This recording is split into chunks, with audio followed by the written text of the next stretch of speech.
Tonight's story surrounds hacktivists and nonprofit organizations. By hacktivists, we mean hackers who bring about social and political change. Today's segment looks at the far transfer of learning between an old hacktivist group, WikiLeaks, and a new startup. To the co-founders of Generation Girl, this one's for you. Over to Tiana with the details. Thanks, Mikkel. Today's story features Generation Girl, a nonprofit organization based in Indonesia. They aim to introduce and engage young girls to STEM fields through hosting workshops during school breaks. They foster interests by teaching young girls hard skills such as Java, CSS, and Python. Through these programs, they hope to encourage girls to pursue these fields and become influencers towards the future of technology. Currently influencing technology is WikiLeaks. WikiLeaks. Crime reminiscent of Watergate, but worse. I know nothing about WikiLeaks. WikiLeaks! I love WikiLeaks! While WikiLeaks resembles Wikipedia, it's important to note that there's two separate entities.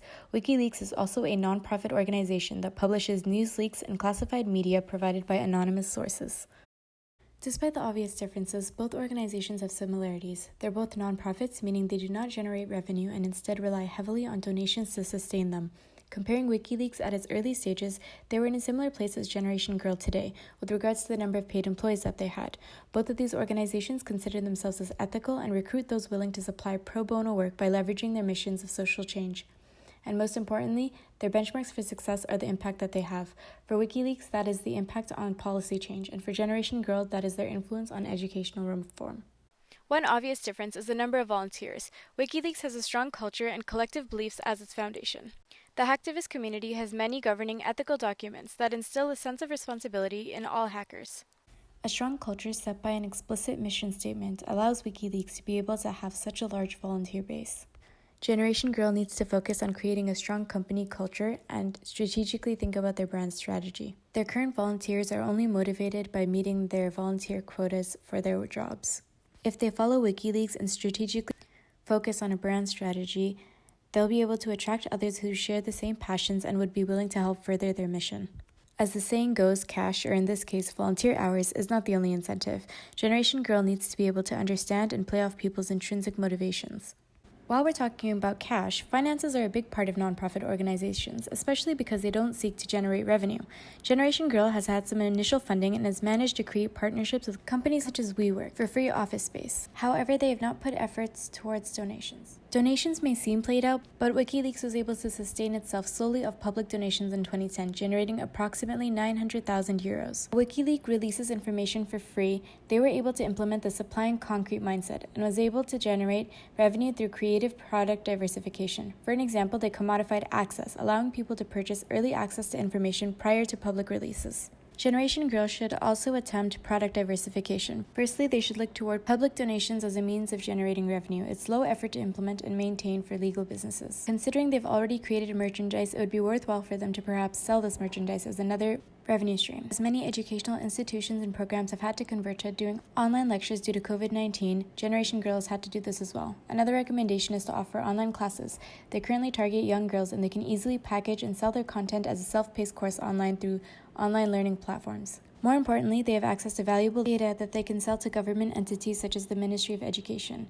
Additionally, to measure impact, they can design a study in collaboration with the university, and this way they will not only do impact analysis, but also have access to educational grants. An interesting insight is that WikiLeaks successfully implemented geographic diversification for funding purposes. While they were listed as an international nonprofit in the US, they were classified as a newspaper in Sweden, a library in Australia, and a foundation in France. WikiLeaks strategically did this by looking to countries in which laws and policies worked to their advantage. This should be taken into consideration. For an example, it would not make sense for Generation Girl to attempt expansion in countries such as South Sudan, in which 73% of their target demographic does not have the right to go to school.